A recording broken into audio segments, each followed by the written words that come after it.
Coucou et bienvenue dans Libre et Heureuse, le podcast qui t'aide à reprendre ta vie en main pour te permettre de vivre des relations saines et épanouissantes avec les autres et avec toi-même. Moi, c'est Coralie, je suis coach de vie. J'accompagne les femmes qui souhaitent prendre confiance en elles, être indépendantes et vivre pleinement. Et notamment celles qui ont besoin de se reconstruire après avoir vécu une relation toxique. J'ai moi-même vécu une relation toxique et violente pendant plus de 8 ans. Et je mets aujourd'hui mon expérience, mes compétences et ma sensibilité à ton service pour t'aider à te relever à ton tour si tu as vécu une relation toxique. Ou tout simplement pour t'aider à prendre confiance en toi, pour que ça ne t'arrive jamais et que tu puisses vivre la vie dont tu rêves vraiment. Tu es prête à prendre confiance en toi, à apprendre à te kiffer tel que tu es et à te créer ta vie idéale? Alors c'est parti! Coucou et bienvenue dans ce nouvel épisode hors série du podcast Libre et Heureuse. Aujourd'hui, je te retrouve pour faire mon bilan de l'année 2024. J'aime beaucoup faire ça en fin d'année, début d'année, le bilan de l'année précédente pour voir un petit peu tout ce qui s'est passé, tout ce que j'ai accompli, tout ce dont je suis fière, tout ce que j'ai envie de changer pour l'année d'après aussi. Les leçons que j'ai apprises et du coup ensuite faire mon prévisionnel, préparer mon année 2025 grâce à ça, en écoutant un petit peu ce que j'ai envie de faire, mais aussi en posant de vrais objectifs et en mettant en place des vrais plans d'action pour que je puisse vraiment mettre en place les choses que j'ai envie de changer et qui se passent en 2025. Du coup je me suis dit, eh bien autant vous partager mon petit bilan, vous montrer comment je fais et puis vous partager mes apprentissages de 2024. Si toi aussi tu as envie de faire ton bilan et de préparer ton année 2025, je propose un petit challenge de 5 jours qui est totalement gratuit. Ce sera du 30 décembre au 3 janvier 2025 et tu vas avoir sur les 5 jours en gros 5 vidéos, 5 exercices pour faire ton bilan 2024, réfléchir à ce dont tu as envie, les objectifs que tu voudrais poser sur 2025 et vraiment là poser tes plans d'action, mettre en place des choses pour que ça arrive. Si tu as envie de t'inscrire, je t'invite à aller voir sur mon site internet, sur Instagram, les liens sont partout, c'est gratuit, plein de place. Donc je serais super ravie de t'accompagner à ce moment-là. Bref, c'est parti pour mon petit bilan de 2024.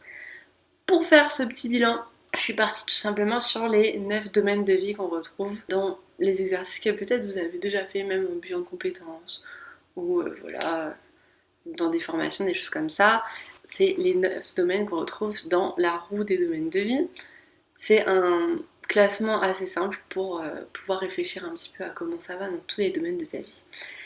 Moi, j'en ai mélangé certains parce que ce qui s'est passé dans ma vie, forcément, se recoupe un petit peu le pro, le perso, les relations, la santé, le développement personnel. Voilà, il y a des choses qui vont toucher à plusieurs domaines, donc j'ai un petit peu regroupé comme ça, mais je vais vous expliquer. La première chose dont je vais parler, c'est forcément le côté pro, parce que chez moi, le pro dépasse le pro. C'est pas juste le travail, et quand je parle du travail, le travail n'existe plus, puisque je suis en auto-entreprise, que du coup c'est ma petite boîte à moi, et que j'exerce un métier qui est un métier passion, ce qui est une grande chance, et je fais tout pour. Mais du coup, ça prend beaucoup de place dans la vie. Donc évidemment, je vais commencer par ça. Donc, qu'est-ce qui s'est passé côté professionnel pour moi cette année? Eh ben, c'était ma première année pleine en tant qu'entrepreneuse, ma première année pleine en tant que coach de vie. Et il y a eu beaucoup de tests, beaucoup de galères aussi, parce que c'était aussi un petit peu les montagnes russes finalement. Il y a eu plein de nouveautés, il y a eu plein de réussites, plein de fierté, parce que finalement, j'ai fait le compte tout à l'heure, cette année j'ai accompagné 29 femmes. 29 femmes qui m'ont fait confiance et qui m'ont partagé des choses très compliquées dans leur vie, qui m'ont partagé leurs rêves, qui m'ont partagé leurs difficultés et avec qui on a pu travailler pour qu'elles puissent mettre des choses en place pour changer tout ça et que j'ai vu évoluer et dont je suis hyper fière et rien que ça déjà, je trouve ça incroyable. Donc 29 femmes accompagnées sur cette année, tout confondu, que ce soit dans Rayonnante, en accompagnement individuel, en programme en ligne, sans compter les challenges gratuits que j'ai fait. J'ai pas du tout compté le nombre de personnes, j'ai même pas regardé. Et en fait, cette année, voilà, dans ces 29 femmes, j'ai fait quand même 3 sessions de Rayonnante, donc ce qui était prévu, ce que j'avais envie de mettre en place, en sachant que j'ai lancé Rayonnante en octobre l'année dernière, en me mettant un gros coup de pied aux fesses. Et je me remercierai jamais assez parce que c'est en me forçant un petit peu à le faire, en sortant vraiment de ma zone de confort, en allant au-delà de cette grosse sensation de ne pas être légitime, de ce syndrome de l'imposteur, que je l'ai lancé une première fois et que en fait toutes les sessions que j'ai lancées ont eu lieu. C'est incroyable, je suis trop heureuse, trop fière, trop contente parce que Rayonnante, je vous le dis tout le temps, c'est vraiment le coaching que j'avais envie de mettre en place. C'était le truc pour lequel je suis devenue coach et c'est le truc qui marche trop bien, donc trop contente. Mais j'ai aussi vu du coup des personnes, des femmes que j'ai accompagnées en individuel d'enfants à vie en main, des personnes qui ont choisi de faire confiance à mon programme en ligne Révèle-toi que j'ai lancé cette année, qui est aussi une de mes grandes premières de l'année 2024 et grande fierté parce que ça fait vraiment partie des choses qui me tiennent à cœur finalement, de pouvoir proposer ça à un maximum de personnes, de rendre ça le plus accessible possible et c'est vrai qu'un programme en ligne, oui, il n'y a pas la coach en face, il n'y a pas de réponse précise à tes questions précises, mais j'ai mis tout ce que je pouvais pour que ça apporte énormément, ça te fasse réfléchir. Et bref, je suis trop fière de ce programme-là aussi. Et il existe, et il est intégré dans Rayonnante, il y a des personnes qui le prennent à part, et voilà, ça aide des femmes, et c'est exactement ce que je voulais, donc incroyable réussite en vrai. Et la réalité, c'est que bon, j'ai appris beaucoup de choses. Hein. J'ai appris que quand je fais rien, les choses viennent pas toutes seules à moi. Je crois que ça, c'est une leçon que je réapprends régulièrement sur plein de domaines de ma vie. Mais voilà, je sème des petites graines, donc il y a des choses qui arrivent quelques temps ou longtemps après. Et il y a aussi un besoin d'être en action tout le temps et de parler de ce qu'on fait tout le temps. Et voilà, c'est le jeu. Je pense que ça, je l'ai appris cette année et que je me ferai plus avoir l'année prochaine. Je me suis aussi fait avoir par une de mes croyances cette année. Quand je vous parle toujours des croyances limitantes, enfin, c'est pas un petit coin. Vraiment, tout ce qu'on va se mettre dans la tête va façonner ce qu'on vit.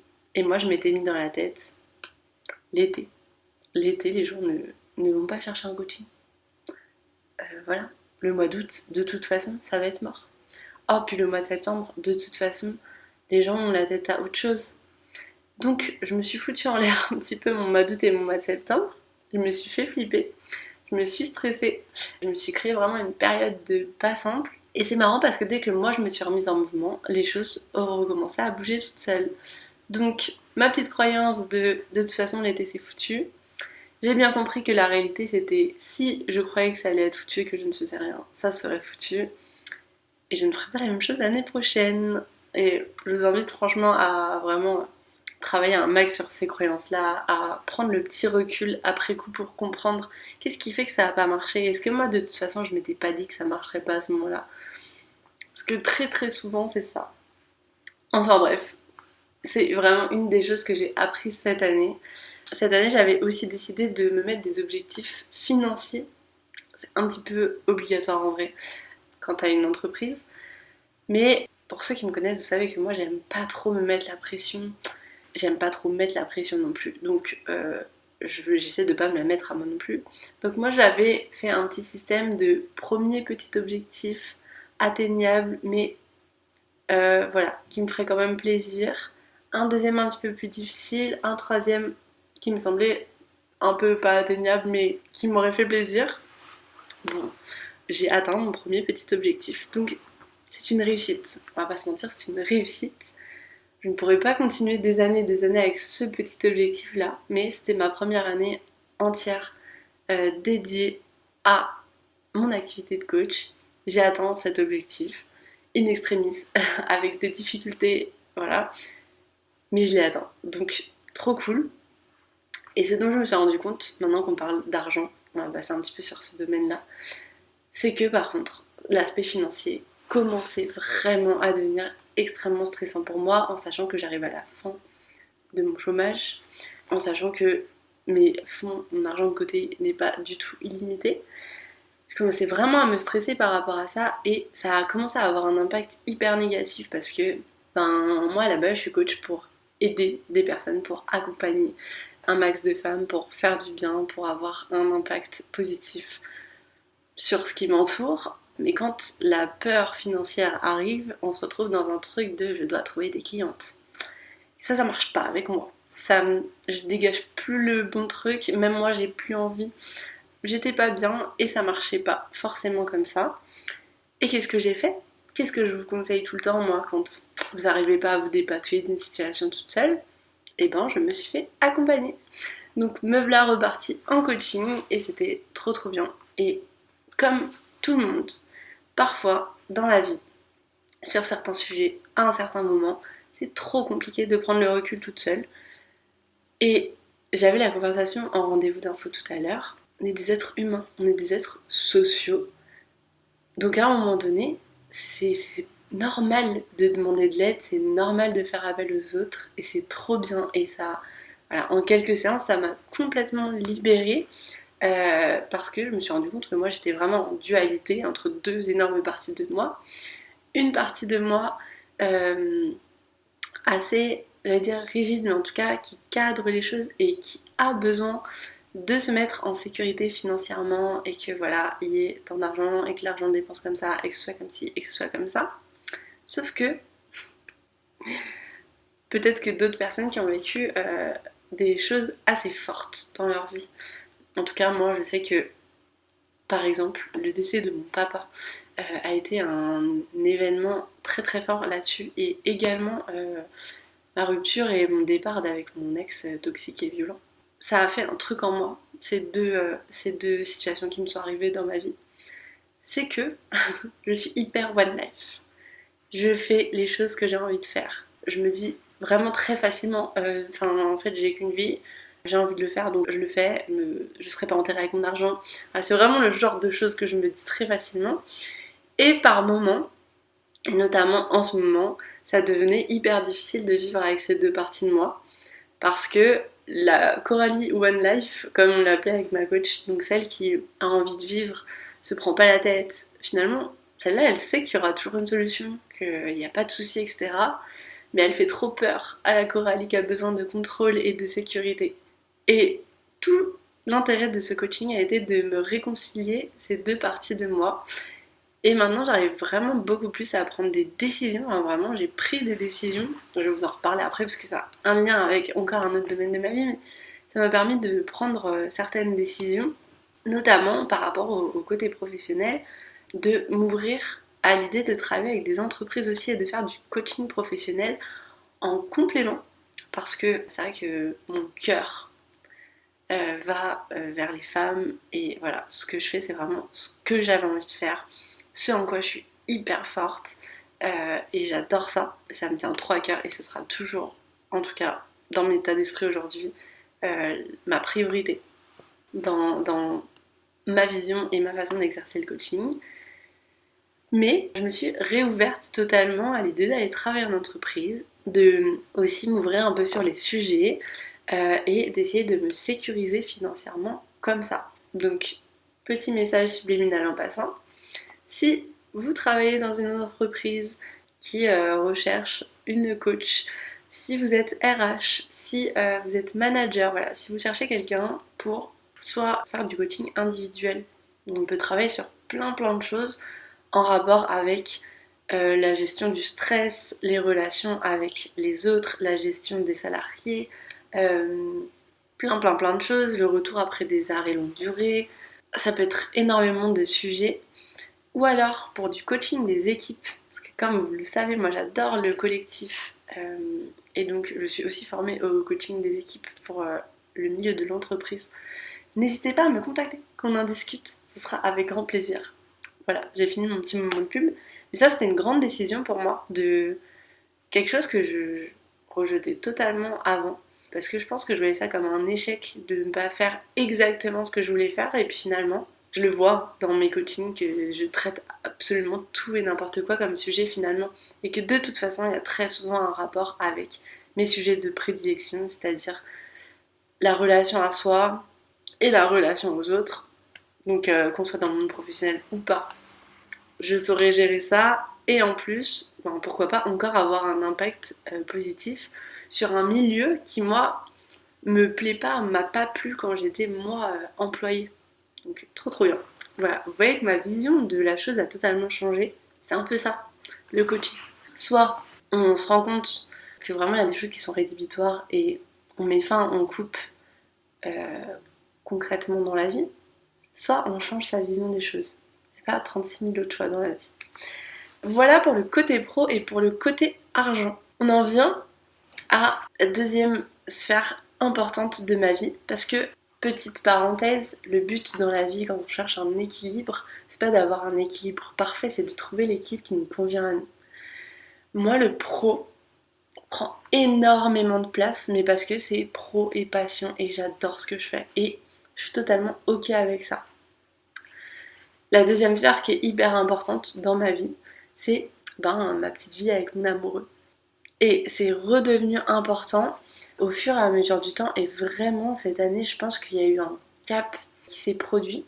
Et je m'en suis rendu compte au moment où je vous ai fait le dernier épisode sur mon histoire, donc l'histoire que j'ai eue avec un homme hyper toxique et violent. J'avais prévu beaucoup plus d'épisodes pour cette série-là, et puis finalement, à un moment il y a eu un déclic cette année où j'avais plus besoin d'en parler, où c'était plus du tout au centre de mon attention, où ça a arrêté de me définir. Et je pense que cette année, je suis vraiment sortie du côté victime dans lequel j'étais encore pas mal bloquée. J'oublierai jamais. C'est une expérience qui a encore aujourd'hui un impact très fort dans ma vie, mais c'est plus le même. C'est voilà, je suis libérée d'un truc maintenant. Et je me rends compte notamment dans ma relation actuelle, qui est une relation extrêmement saine. Ça n'empêche qu'on réajuste tout le temps, on communique beaucoup, on se dispute un petit peu parfois. Bon, je me dispute surtout, mais on a des conflits, voilà, on n'est pas toujours d'accord, il y a des choses qui ne nous plaisent pas, on est obligé de réajuster, de beaucoup discuter, etc. Mais c'est une relation qui est très très saine, où je sens que je peux être moi-même à 100%, où j'ai pas peur en fait de dire aussi ça me plaît pas, j'aimerais bien que ça change, parce que on me menace pas tout le temps de me quitter, on me dit pas que je suis folle, voilà. Très très saine, je vous disais, la relation. Et, euh, et en fait, ça a permis de passer un cap cette année dans l'engagement et dans la confiance, parce qu'on a finalement décidé d'habiter ensemble. Alors que moi, vraiment, déjà à la base, j'étais vraiment la fille qui disait je me remettrai plus jamais avec un mec de toute ma vie. Finalement, j'ai retenté l'expérience et j'ai réussi à trouver une personne tip top. Tip top. Voilà, un homme très très sain et avec qui je partage plein de choses, et parce que je savais ce que je voulais, je savais ce que je voulais pas, et je sais toujours ce que je veux, et je sais toujours ce que je veux pas, et je sais m'exprimer, et je partage, et je mets des choses en place, et voilà. Tout ce que je vous conseille tout le temps. Et c'est quand je le fais pas que ça foire. Très clairement. Comme tout le monde. Il n'y a pas de magie là-dedans. Mais du coup, ouais, on a décidé d'habiter ensemble. Alors on a vraiment beaucoup discuté pour être sûr, pour voir comment, les conditions, etc. Et ça, donc c'était au tout début de l'année, ce qui fait qu'on a emménagé ensemble au mois de mars. Et de par le fait que ça se passe très très bien, de part, je pense vraiment le fait que j'ai eu ce déclic par rapport à ma relation toxique et violente précédente. Non seulement j'ai confiance en lui, et je sais que je suis en sécurité, que je prends pas de risques, etc. Mais j'ai aussi extrêmement confiance en moi. Tout ce que j'ai vécu me prouve toujours, continue de me prouver à chaque instant que je sais prendre soin de moi, que je n'accepterai plus jamais n'importe quoi, que je me mettrai plus en danger, voilà, que je serai toujours là pour moi. Plus le coaching sur l'argent, ont fait que nous avons décidé d'acheter un appartement ensemble. Alors que pareil, j'avais des croyances de je suis auto-entrepreneur, c'est pas possible pour moi, laisse tomber, blablabla et tout. Voilà. normalement c'est en très bonne voie. Nouveau déménagement l'année prochaine du coup. Mais voilà. Euh, du coup j'ai vraiment envie de faire passer ce petit message à toutes celles qui ont vécu du caca avant. T'as vécu des trucs, c'était pas juste, mais reconnecte-toi à toi, apprends à prendre soin de toi, à te connaître, à prendre conscience de ta valeur.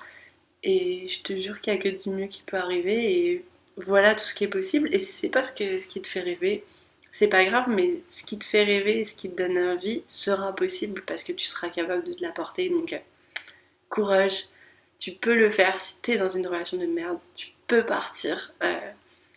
T'es beaucoup plus forte que ce que tu crois. Et ne reste pas toute seule. Voilà.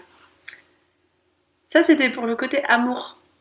Et avec cette histoire de déménagement, ça m'amène sur un des domaines de vie dont on parle pas beaucoup, c'est l'environnement physique, qui peut finalement être une histoire de dans quel appartement, dans quelle ville, dans quel pays, mais aussi ta décoration intérieure, tes pièces, ton aménagement, enfin voilà. C'est très global, et l'environnement physique finalement c'est quand même très important. Et je me suis rendu compte cette année finalement que déjà avec mon premier déménagement, j'allais beaucoup mieux, je me sentais beaucoup mieux dans mon nouvel environnement parce qu'avant j'étais dans un studio, ce qui fait que j'étais toujours exactement au même endroit vu que je travaille de chez moi et que vraiment quand j'avais beaucoup de travail c'était un bordel chez moi, pas possible, surtout que j'ai des lapins et donc c'était vraiment le bazar partout et je coupais pas et je vous l'ai déjà dit dans nos épisodes, c'est un truc que j'ai quand même appris à changer depuis cette année. Je fais attention à essayer de sortir tous les jours, à prendre l'air, etc. Mais je peux avoir quand même tendance à, et je l'avais beaucoup avant, à rester enfermée chez moi et puis ben il n'y a rien de spécial qui me fait sortir, donc ça fait 2-3 jours que je suis pas sortie. Bah, quand tu vis dans un petit studio toute seule avec tes lapins et que tu travailles dedans et que voilà, j'en pouvais plus. Et vraiment, c'était une renaissance, ça m'a fait un bien fou de changer d'environnement, d'avoir un bureau pour travailler et donc d'avoir, même si là par exemple je travaille dans mon salon, d'avoir le choix de pouvoir changer, de pouvoir redécorer, être bien et découvrir aussi une vie de couple saine et super tranquille. Ça m'a fait beaucoup de bien. Et pourtant, il y a encore des aspects négatifs dans cet appartement-là. Et du coup, ben, le fait qu'on achète un appartement fait qu'on peut se débarrasser des aspects qui ne nous plaisent pas ici. Et notamment, ici, on est en pleine ville. Moi, dans mon bureau, vous devez l'entendre dans certains podcasts que vous n'entendrez pas aujourd'hui normalement dans le salon. J'ai des camions qui passent à côté de ma fenêtre, ça klaxonne, ça freine, ça redémarre parce qu'il y a un feu. Voilà, c'est pas terrible, c'est pas très joli autour non plus, c'est bruyant et on n'est pas propriétaire, hein, on a des problèmes de chaudière depuis qu'on est arrivé. Et là c'est l'hiver et elle se met à faire des siennes, donc on se retrouve sans chauffage, voilà, c'est galère. On peut pas faire grand chose parce que c'est pas chez nous et qu'on doit faire avec le syndic. Et ben, je sais que redéménager, là, d'être dans un environnement, voilà, on est à côté de la forêt, on est dans un village, ce sera chez nous, quand il y a un problème, on le règle tout seul, tout ça, ça va continuer m'aider à être encore plus sereine et à me sentir encore mieux. Donc voilà, 2024 ça a déjà évolué et je suis en train déjà de préparer 2025, donc je suis trop contente. Qu'est-ce qu'on a après? On a le côté relation famille-amie. Alors comme je vous disais, le côté pro prend beaucoup de place chez moi. C'est choisi, c'est voulu, ce qui fait que forcément, j'essaie de garder beaucoup de temps pour mon amoureux aussi. Et qu'il m'en reste encore un peu, mais toujours un peu moins ensuite pour ben, la famille et les amis. Du coup, moi, plus ça va, plus j'avance avec l'âge, plus mon cercle est vraiment très restreint. Après, très franchement, ça me convient assez comme ça. Il y a des personnes qui me manquent. Voilà, j'ai aimé aussi nos relations avant, mais ma priorité en ce moment, eh ben, c'est le coaching, c'est mon entreprise, c'est voilà, d'être dans un environnement où je suis bien. On a des priorités dans la vie, j'allais dire, on peut pas tout faire en même temps. On peut peut-être, mais pas avec la même intensité avec laquelle moi je fais les choses, je pense. Et donc ça me convient très bien comme ça. Je préfère avoir des plus petits moments avec moins de personnes, mais qui sont de grande qualité et qui me font du bien. Et je suis quelqu'un qui a besoin de beaucoup se recharger toute seule, dans le calme, de faire des choses pour moi. Et c'est absolument primordial que je m'écoute là-dessus, sinon je ne me sens pas bien, donc aucun intérêt. Donc écoutez, c'est pas forcément ce qu'on entend le plus, c'est pas forcément le discours voilà, le plus mis en avant, mais c'est comme ça que moi je fonctionne et franchement je vous encourage à vous écouter, à réfléchir à votre fonctionnement et à mettre en place les choses en fonction de qui vous êtes. Parce que c'est épuisant de toujours faire plaisir, faire comme on attend qu'on fasse. Et à un moment donné, ben c'est ta vie en fait, c'est pas la leur. Donc moi je vis ma vie pour moi. Si t'as envie de faire pareil, tu peux, vas-y. Il nous reste 3 domaines qui sont aussi assez liés. Déjà 2 domaines qui sont liés, la santé. La santé, je suis contente parce que j'ai quand même réussi à faire un peu plus attention à moi cette année. Moi, je suis quelqu'un qui est très mental et qui est un peu une forceuse. Donc, c'est vrai qu'avant, si je m'écoulais pas, je m'arrêtais pas. Mais cette année, vraiment, j'ai appris à m'écouter. Rien que la semaine dernière, j'ai quasiment pas travaillé de la semaine parce que j'étais malade et que, voilà, de toute façon, j'étais pas bien. Et pour une fois, au bout d'une semaine, je vais beaucoup mieux.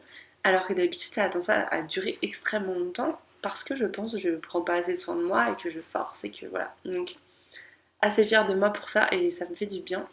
J'ai aussi vu une naturopathe qui m'a aidé à changer quelques habitudes, notamment alimentaires, parce que moi j'ai des intolérances qui sont un peu chiantes dans notre société, le lactose, le gluten, etc. Donc moi, c'est toujours le plaisir avant tout, mais du coup, ça me fait pas hyper plaisir quand je suis pas bien après. Donc, j'ai réussi à faire plus attention et à trouver des façons de me faire plaisir sans me faire du mal. Donc, trop cool.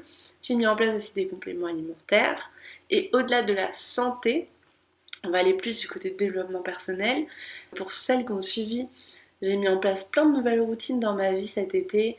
Comme je disais tout à l'heure, notamment le fait de vraiment sortir tous les jours, prendre l'air, bouger, ça me fait hyper du bien et j'ai beaucoup moins de moments où je déprime. Et moi j'avais vraiment un cocktail horrible entre les SPM et du coup le fait que ben, des fois je reste un peu trop toute seule enfermée chez moi. Et donc de prendre des compléments alimentaires pour ça, plus de sortir tous les jours, de bouger, etc. et de m'écouter, je vais beaucoup mieux par rapport à ça. Donc vraiment, je vous conseille, c'est trop bien. J'ai fait ce fameux coaching aussi, donc sur le sujet de l'argent, mais c'est toujours intéressant. Ça m'a aidé à comprendre toujours plus qui je suis. Puis après, côté développement personnel, enfin, les coachings que moi je fais à des coachés m'apportent aussi énormément, me font me poser plein de questions, me font voir plein de façons de vivre, de façons de fonctionner. Enfin, c'est incroyable tout ce que ça m'apporte. Donc cette année a été très riche. Et aussi grâce aux autres entrepreneuses que je rencontre dans les salons, dans des événements, etc. Enfin, voilà, vraiment cette année a été très riche pour ça, entre tout le travail que je fais moi de mon côté, toutes les rencontres, tous les partages, enfin vraiment je pense qu'entre la santé et le développement personnel, j'ai pas mal pris soin de moi cette année et je suis bien fière de moi et je compte faire la même chose l'année prochaine. Et le dernier domaine de vie, c'est les loisirs. Autant vous dire que voilà, là ça commence à faire beaucoup, vu que je fais beaucoup de choses pour le pro, que j'essaye quand même d'avoir ma petite vie amoureuse, d'avoir ma petite vie sociale. Donc les loisirs, c'est beaucoup finalement pour moi, des restos, des sorties avec les gens que j'aime pour faire des choses que j'aime. Et après, je fais des petits trucs pour moi, un petit peu tout le temps, chez moi. Enfin, de toute façon, je m'écoute, donc voilà, avec mes petits lapins. Je fais mon petit bénévolat au refuge avec les animaux. Voilà. Je fais mon petit sport, même si oui, c'est vrai que cette année, j'ai un petit peu ralenti et que je serais pas contre en refaire un peu plus l'année prochaine, mais globalement, je suis satisfaite. Donc, sur 2024, je vais clôturer parce que, ouais, c'est long hein, quand même de faire le bilan, mais ça fait du bien. Parce que vraiment, ce que ça m'a apporté ce bilan, c'est de voir beaucoup plus les choses positives. Moi, je vous invite vraiment quand vous faites le bilan à pas noter ça j'ai raté, ça j'ai raté, ça j'ai raté, ça va pas. Non. D'abord le positif. Pour chaque chose. Qu'est-ce que j'ai réussi? Qu'est-ce qui était bien? De quoi je suis fière? Qu'est-ce qui m'a rendue heureuse? Etc. Et ensuite, ouais, qu'est-ce que j'avais essayer d'avoir comme objectif qui n'a pas fonctionné. Est-ce que je veux pour l'année prochaine? Est-ce que je change? Qu'est-ce que je peux mettre en place pour l'avoir? Voilà. Positif. Il n'y a pas d'échec, il n'y a que des apprentissages, il n'y a que des expériences et on a toute la vie pour faire autrement, pour essayer des choses et pour se faire kiffer, donc faisons-nous kiffer. Moi 2024, c'est vrai que ça a été une année un peu comme ça, en montagne russe, notamment par rapport au stress, notamment par rapport à l'argent, l'aspect entreprise. Et pourtant quand je fais vraiment le bilan, c'était une super année, c'est passé plein de trucs, j'ai eu plein d'avancées hyper importantes dans ma vie pro, dans ma vie relationnelle, dans mon rapport à moi, j'ai encore évolué, je m'aime toujours plus, je suis fière de moi, j'ai confiance en moi et je me souhaite juste de continuer sur cette lancée pour que 2025 continue de tout exploser. Et je te souhaite la même chose si c'est ce que tu veux. N'oublie pas que si tu as envie de faire ton bilan 2024 et de prévoir 2025 avec mes petits outils, le challenge c'est du 30 décembre au 3 janvier sur WhatsApp avec des vidéos, des exercices, des partages. Voilà, n'hésite pas à m'écrire si tu as besoin. Merci à toutes celles qui ont écouté cet épisode, j'espère que ça vous a plu.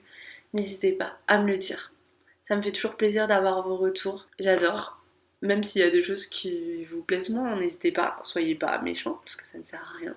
Mais avec grand plaisir. Je vous fais des gros bisous et je vous dis à la prochaine. Salut! Merci à toi d'avoir écouté cet épisode en entier. N'hésite pas à lui mettre 5 étoiles s'il te plaît. À me laisser un petit commentaire pour me dire ce que tu en as pensé. Ça me fait trop plaisir. Et pour ne pas louper le prochain épisode, abonne-toi.